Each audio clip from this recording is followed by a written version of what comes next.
नमस्कार साथियों। आज जिस कहानी को मैं आप सबके साथ लेकर आया हूं वो कहानी है ऐसे जाट की जिसका नाम था समीर जाट। वो ऐसा कुख्यात अंतरराज्य कुख्यात अपराधी बना जिसके पीछे कई प्रदेशों की पुलिस पड़ी हुई थी। बड़ी मुश्किल से वो पुलिस के हाथ लगा। वो समीर जाट कैसे समीर बना, अरुण से समीर कैसे बना, उसके पीछे क्या कहानी है, पूरी बायोग्राफी जानने के लिए वीडियो के अंत तक जरूर बने रहिए। दोस्तों, मैं हूं राजीव गिल, आपका अपना दोस्त। मैं थोड़ा सा समय के पीछे ले चलता हूं। जब वो एक परिवार होता है, अलीगढ़ जिले के अंदर इगलास थाना है, इगलास तहसील भी है, इगलास पोस्ट ऑफिस भी है। इगलास थाने के अंतर में एक गांव पड़ता है नगरा पतेला। नगरा पतेला का एक चौधरी परिवार रहता था जिसमें एक भाई नरोत्तम सिंह थे, एक हरबंस सिंह थे, उनके अलावा भी दो भाई थे और एक थे उनमें से महाराणा प्रताप चौधरी, जो कि उस समीर यानी कि अरुण के पिता थे। बड़ी खुशहाल जिंदगी थी, लेकिन परिवार शुरुआत से ही चौधराहट में था और हैकड़ परिवार था, जिसको गांव की भाषा में बोल देते हैं। सारे भाइयों में दबंगपना था, वो चीज उनके परिवार में चलती आ रही थी। लेकिन अच्छी पढ़ाई लिखाई थी। वहां पर जो महाराणा प्रताप सिंह चौधरी होते हैं, वो उत्तर प्रदेश पुलिस के अंदर उप निरीक्षक के पद पर तैनात हो जाते हैं। उनके दो पुत्र होते हैं, एक तरुण और दूसरा अरुण। दो पुत्रियां, जिसका एक पम्मी थी और दूसरी रेणु। ये परिवार बड़ा खुशहाल जिंदगी जीता था, बड़े आराम से जिंदगी जीते रहे। दो उनके जो घर का मकान था नगरा के अंदर, वो घर के दो मकान थे वो उसके ताऊ चाचाओं के हिस्से में आ गए और उन्होंने अपना मकान यानी कि महाराणा प्रताप सिंह चौधरी ने अपना मकान गाजियाबाद के अंदर बना लिया। बच्चों की पढ़ाई लिखाई के लिए अपने सारे परिवार को वो गाजियाबाद ले जाते हैं। गाजियाबाद ले गए। उस समय उस अरुण की उम्र केवल 10 वर्ष थी जब वो गाजियाबाद अपने पिता के यहाँ परिवार के साथ शिफ्ट हो जाता है। पढ़ने में सारे बच्चे अच्छे थे, अच्छी पढ़ाई लिखाई उन सब लोगों की चलती रही। एक भाई जो अरुण का भाई था, दूसरा तरुण, वो दिल्ली पुलिस में भर्ती हो जाता है, उसमें सब इंस्पेक्टर के पद पर हो जाता है। पिता भी ये सब इंस्पेक्टर थे और उसकी बहन पम्मी, वो भी उत्तर प्रदेश पुलिस के अंदर उप निरीक्षक के पद पर यानी सब इंस्पेक्टर के पद पर उसकी नियुक्ति हो जाती है। बड़ी खुशहाल जिंदगी उनकी चलती है और ऐसी जिंदगी चलती है कि पढ़ाई लिखाई में अरुण भी बहुत मेहनत करता है। और अरुण शुरुआत से दबंग टाइप का था, लेकिन पढ़ने में भी बहुत मेहनती था, क्योंकि सारा परिवार अच्छी नौकरियों पर हो गया था, पुलिस में था सारा परिवार। सारा परिवार पुलिस में होने के बावजूद उसने इतनी मेहनत की, उसने थोड़ा सा अलग रास्ता चुना और वो चाहता था कि मैं एक सेना में भर्ती हो जाऊं, भारतीय सेना में भर्ती होकर भारत देश की सेवा करूं, वहां रक्षा करूं मैं जाकर बॉर्डर पर। इस करके उसने एनडीए की परीक्षा दी और एनडीए की परीक्षा देने के बाद वो उसमें उत्तीर्ण भी हो गया और उसने ज्वाइन भी कर दिया। यह सिलसिला चलता गया। वो सेना में एनडीए की जब भर्ती हुआ तो लोगों ने बड़ी तारीफ की उसकी, भाई चौधरी साहब का लड़का जो है उसमें भर्ती हो गया है, एनडीए में चला गया, अब वो कम से कम लेफ्टिनेंट बनेगा, अच्छा अधिकारी बनेगा, पता नहीं प्रमोशन कर करके कहाँ तक पहुंचेगा। क्योंकि उसमें ये लक्षण भी थे, वो शरीर से कदकाठी से मजबूत था और उधर एनडीए में आ गया था। लेकिन दुर्भाग्य ने उनका साथ दिया, भाग्य ने साथ नहीं दिया, दुर्भाग्य ने हाथ पकड़ लिया उस परिवार का। और होता यह है कि उसी दौरान के अंदर जो अरुण है और तरुण, इन दोनों के पिता जो उत्तर प्रदेश पुलिस के अंदर उपनिरीक्षक के सब इंस्पेक्टर के पद पर तैनात थे, गाजियाबाद के अंदर उनका झगड़ा हो जाता है। झगड़े के अंदर उसके पिता की मृत्यु हो जाती है, उसके पिता की हत्या कर दी जाती है। जैसे ही ये सनसनी फैली कि उसके पिता की हत्या हो गई, वो इस बात से बौखला गया, वो बहुत क्रोधित हो गया। दूसरा, उसकी बहन पढ़ती थी, उस बहन के पढ़ने के एक साथी था उसका, उसका नाम होता है प्रणव, जो अलीगढ़ कॉलेज के अंदर पढ़ता है। उसने, उस प्रणव ने उसकी बहन से अभद्रता की। कई वाक्य उसके साथ में ऐसे हैं, उसके पिता की हत्या कर दी, उसकी बहन के साथ प्रणव ने अभद्रता की, और उसी दौरान के अंदर चूंकि परिवार सारा दबंग था, उसके ताऊ नरोत्तम सिंह जी और चाचा हरवंश सिंह की भी गांव में रंजिश के तहत हत्या हो गई थी। इन सारे विपदाओं को वो झेल नहीं पा रहा था, गुस्से से तमतमा रहा था। उसने उस वक्त ऐसा कदम अपनाया जो उसको अपनाना नहीं चाहिए था। उसने गलत रास्ता पकड़ा और वो अपराध के रास्ते पर आ गया। उसने सन 2004 के अंदर जिस प्रणव ने उसकी बहन के साथ अभद्रता की थी, उसका कत्ल उसने 2004 के अंदर अंदर कर दिया। उसका कत्ल करके वो, जो अरुण एक सेना का अफसर बनना चाहता था, वो अपराध की दुनिया में कूद जाता है, वो अपराधी बन जाता है।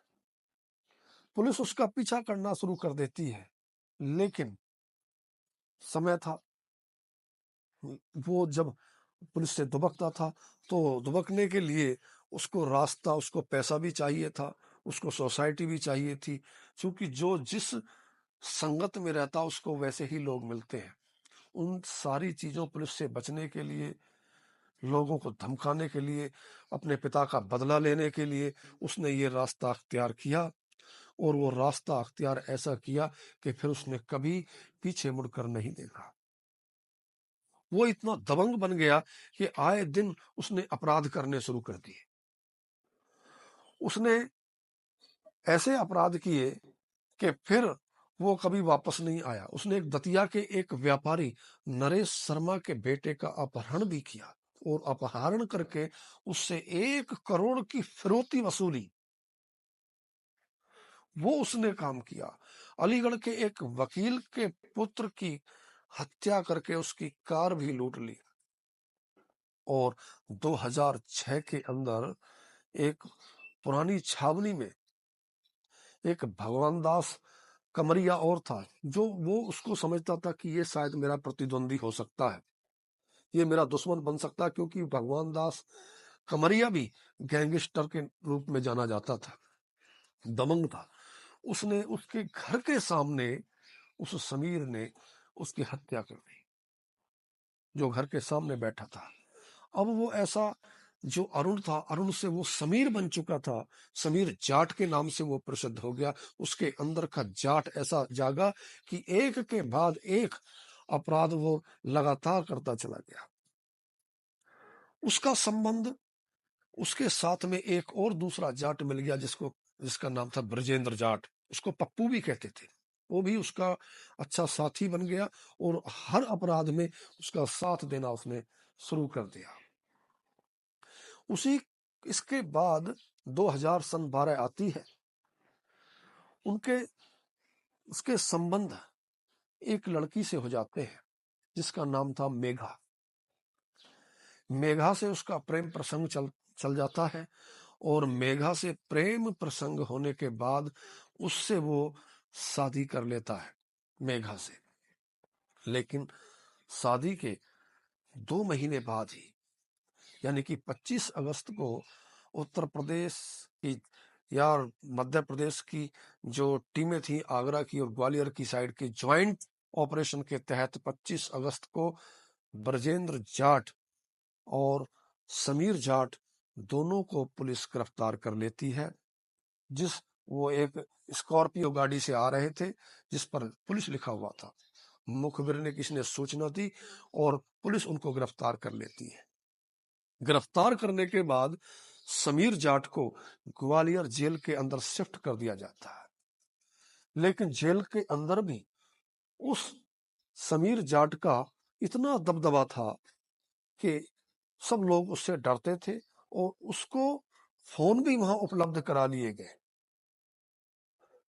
जेल के अंदर एक बार चेकिंग हुई तो चेकिंग के अंदर उसके पास 2 फोन पाए गए और 2 फोनों के अंदर जब उसकी कॉल डिटेल निकाली गई तो जिसमें 600 कॉल उसके अंदर गई हुई थी, 600 कॉल के अंदर 188 कॉल उसकी गर्लफ्रेंड को की हुई थी।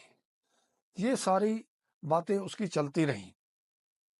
अब होता क्या है, जब वो जेल के अंदर था इसी दौरान में उसकी जो पत्नी थी उसके साथ उसके संबंध बिगड़ जाते हैं, मेघा के साथ। और मेघा उसके दुश्मनों से मिल जाती है। अब उसको पैसे की जरूरत थी। पैसे इतने जरूरत थी कि उसने अपनी जमीन को अपनी ताई विमलेश देवी को बेच दिया। वो जो जमीन के पैसे 15 लाख उसको मिले थे अपनी ताई विमलेश से, उस पैसे को लेकर उसकी पत्नी मेघा किसी और के साथ चली जाती है और दुश्मनों से हाथ मिला लेती है। जब इसकी सूचना समीर जाट को मिली तो उससे और ज्यादा बौखला बौखला गया वो, और हर कीमत पर वो अपनी पत्नी मेघा को और अपने दुश्मनों को खत्म करना चाहता था। वो अपराध और ज्यादा करना चाहता था। लेकिन उसकी पत्नी, वह 15 लाख तो लेकर चली गई। अब वो बदला लेना चाहता था।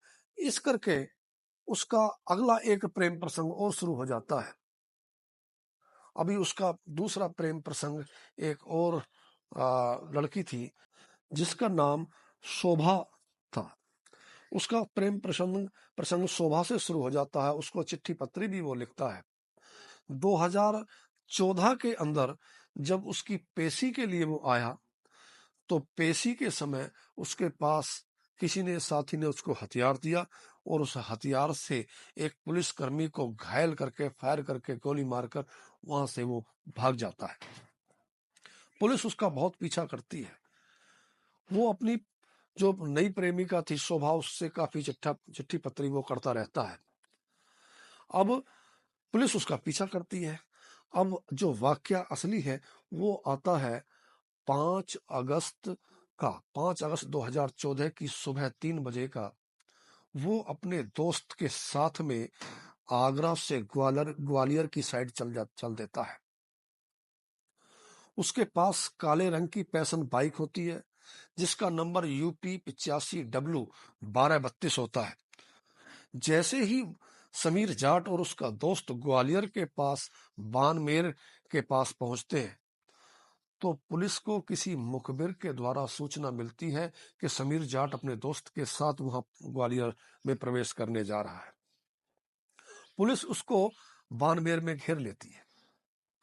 पुलिस को देखकर समीर जाट और उसका दोस्त ने वापस मोटरसाइकिल घुमा दी और रॉन्ग साइड से वो वापस दौड़ने शुरू कर दिए। पीछे से पुलिस भी दौड़ी, पुलिस पर फायर किए। पुलिस काफी थी। उसके पीछे जो पीछा करा वो भी एक जितेंद्र तोमर नामक पुलिसकर्मी था, उसने पीछा किया। और पीछा करते करते सारे पुलिसकर्मी उस जितेंद्र तोमर के साथ में थे। और वो समीर जाट मोती झील की पहाड़ी पर जाकर छुप जाता है। जब वहां मोती झील की पहाड़ी पर चढ़ गया, चढ़ने के बाद उसने पुलिस वालों पर फायरिंग झोंकना शुरू कर दिया। जो एक दूसरे पर फायरिंग कर रही थी, पुलिस भी फायरिंग कर रही थी और समीर जाट भी फायरिंग कर रहा था। उसका दोस्त वहां से भाग जाता है।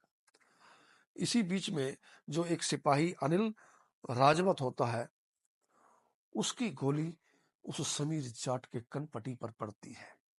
जैसे ही पहली गोली पड़ी तो वो ढेर हो जाता है और उसके बाद एक के बाद एक कई सारी गोलियां पुलिस वालों ने उस समीर जाट को मारी और वहीं वो दम तोड़ देता है। पुलिस जैसे ही उसके पास पहुंचती है वो समीर जाट के पास में, तो उसके पास से डायरी मिलती है और डायरी से पता चलता है कि उसकी अंतिम इच्छा भी पूरी होगी। उस समीर जाट की अंतिम इच्छा थी कि मुझे मरना तो है, मेरा कत्ल होगा, लेकिन मैं ये चाहता हूं कि मेरा कत्ल मेरे दुश्मनों के हाथों ना हो, भले से ही चाहे पुलिस के हाथों में मारा जाऊं, लेकिन अपने दुश्मनों के हाथ से मैं मरना नहीं चाहता। ये बात पुलिस वालों ने बताई कि चलो, उस समीर जाट की इस बहाने अंतिम इच्छा पूरी हुई। वो अपने दुश्मनों के हाथों नहीं मारा गया, वो पुलिस के हाथों मारा गया। तो दोस्तों, ये थी उस समीर जाट की कहानी की वो कैसे इतना बड़ा गैंगस्टर बना, कैसे वो जिसके ऊपर बहुत सारे दर्जनों से ज्यादा मुकदमे थे, वो अपराध का रास्ता उसने चुना। मेरा इस कहानी सुनाने का मकसद किसी गलत काम को बढ़ावा देना, किसी अपराध को बढ़ावा देना नहीं है, बल्कि अपराध से सतर्क होना है। अगर वो समीर जाट, वो अरुण, अगर पुलिस का सहारा लेता, कानून का सहारा लेता, जैसे ही उसकी बहन के साथ छेड़खानी अभद्रता की थी और उसके पिता का कत्ल किया था, तो वो खुद गलत रास्ता ना पकड़कर, खुद अपराध का रास्ता का रास्ता ना पकड़ के वो कानून का सहारा लेता और कानून के साथ चलता, तो आज उसकी गति ये ना होती, वो पुलिस के हाथों ना मारा जाता, वो आज सेना का एक अच्छा खासा बहुत बड़ा अफसर होता। मैं फिर किसी कहानी के साथ मिलूंगा, तब तक के लिए नमस्कार।